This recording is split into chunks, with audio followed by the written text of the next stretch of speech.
Welcome to Alan Colmes Versus, where we get to discuss some of the more controversial things that have been said in the recent news cycle on both traditional and digital media, the epitome of what we'd like to call around here fair and balanced. Joining me today via Skype, Executive Director for Gun Owners of America, Larry Pratt.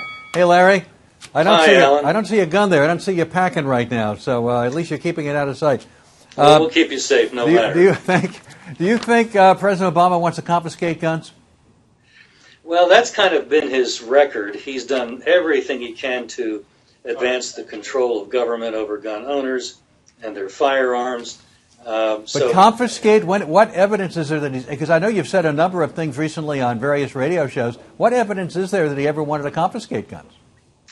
Well, the fact is the president wants to control everything, and you're not really going to be able to maintain control without being able to get rid of people's guns. He's smart enough not to talk about actually coming for the guns, but he's doing everything he can to set the stage, including finding out everybody who has a gun through a universal background check. But that's very different than confiscation. It's one thing to say we should have gun control, we could have registration, we could have background checks, Alan, but it's another thing to say we want to take them away from people. You can't confiscate if you don't know who has them where. But you're saying that's the end goal is to confiscate. There's no evidence that that's the goal. Well, you can believe there's no evidence, Alan, but I'm not going to take your assurances after they have come for the guns. That's a little late.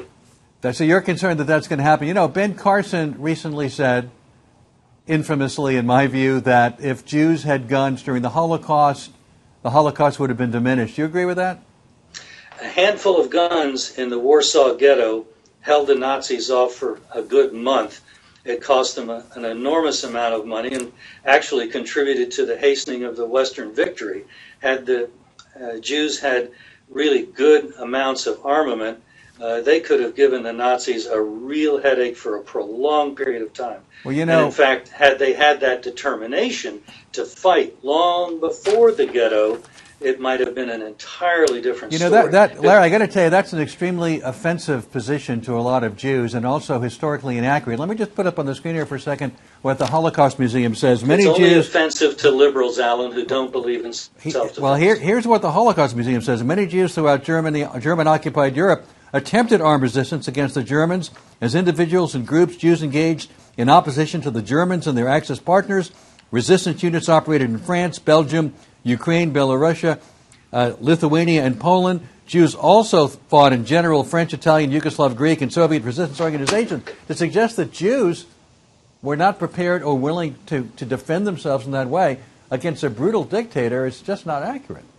They were a disproportionate number of the French resistance, but obviously nobody in Europe was prepared for the monstrosity of the National Socialist regime in Germany.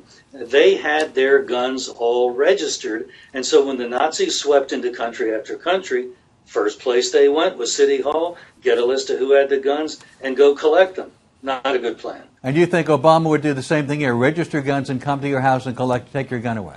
Well, why else would he want to have guns registered? It's not a crime-fighting tool. Well, just like you have cars registered, just like you have things that are much less lethal registered.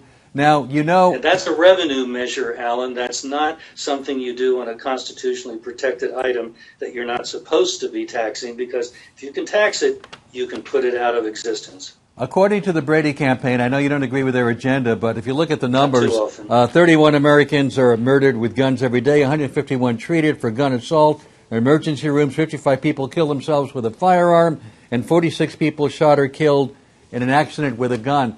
This happens every day in the United States. What would you do about that? I'd get rid of gun-free zones, Alan, because that's where all but 2 of our mass murders have occurred in our country since 1950. What a magnet for murder maggots. Well, the university in the community college in Oregon, where the most recent mass shooting took place, which you said was a gun-free zone, turns out was not a gun-free zone.